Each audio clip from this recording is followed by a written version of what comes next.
Cocktail নিক্ষেপকারীদের দেখামাত্র গুলির নির্দেশ দিয়েছে ঢাকা মেট্রোপলিটন পুলিশ। ওয়্যারলেস বার্তায় এই নির্দেশনা দেওয়া হয়েছে বলে জানিয়েছেন ডিএমপি কমিশনার শেখ মোহাম্মদ সাজ্জাদ আলী। এর আগে চট্টগ্রাম মহানগর পুলিশের কমিশনারও একই ধরনের নির্দেশনা দিয়েছিলেন। এছাড়া সোমবার শেখ হাসিনার রায় ঘিরে কার্যক্রম নিষিদ্ধ থাকা আওয়ামী লীগের যে কোনো ধরনের সন্ত্রাসী কর্মকাণ্ড প্রতিহত করতে সতর্ক অবস্থানে রয়েছে আইনশৃঙ্খলা বাহিনী।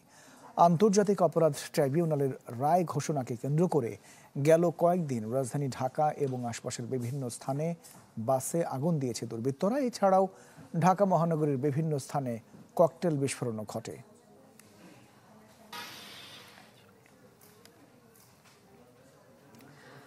দর্শক, শেখ হাসিনার মামলার রায় ঘিরে রাজধানীর যে আইনশৃঙ্খলা পরিস্থিতি তার খবর জানাতে বাংলা মোটর থেকে আমাদের সঙ্গে সরাসরি যোগ দিচ্ছেন সুলতান মাহমুদ আরিফ। আরিফ, কি অবস্থা দেখছেন? ঢাকার ভেতরে তো খুব বেশি না হলেও ঢাকার বাইরে বিচ্ছিন্ন কিছু ঘটনা আমরা বলছিলাম, এবং আমরা তল্লাশিও দেখছি বিভিন্ন জায়গায়। আমিও আসার পথে দেখেছিলাম পুলিশ চেকপোস্ট বিভিন্ন জায়গায় বসানো হয়েছে। সার্বিকভাবে যদি চিত্রটা জানান।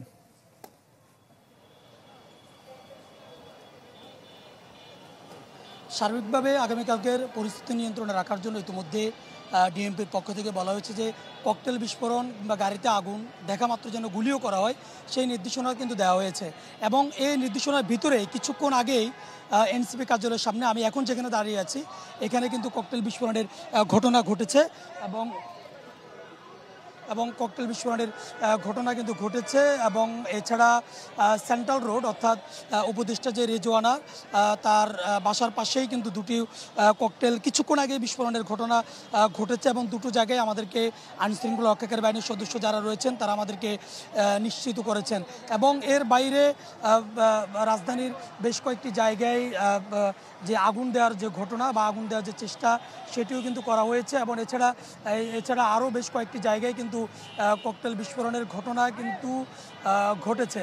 এবং আগামীকালকে রায়কে কেন্দ্র করে হাইকোর্ট এলাকাতে নেওয়া হয়েছে অতিরিক্ত যে নিরাপত্তার ব্যবস্থা, সেটি কিন্তু নেওয়া হয়েছে। এবং এছাড়া রাজধানীর অন্যান্য যে জায়গাগুলো রয়েছে, অর্থাৎ গুরুত্বপূর্ণ যে জায়গাগুলো, সড়কগুলো রয়েছে, সে সমস্ত জায়গাগুলোতে অতিরিক্ত নিরাপত্তার ব্যবস্থা করা হয়েছে। বিশেষ করে রাজধানীতে যে ৮০টির উপরে যে চেকপোস্ট রয়েছে, সেই চেকপোস্টগুলোতে আজকে আরও বেশি নিরাপত্তার যে ব্যবস্থা, সেটি কিন্তু করা হয়েছে।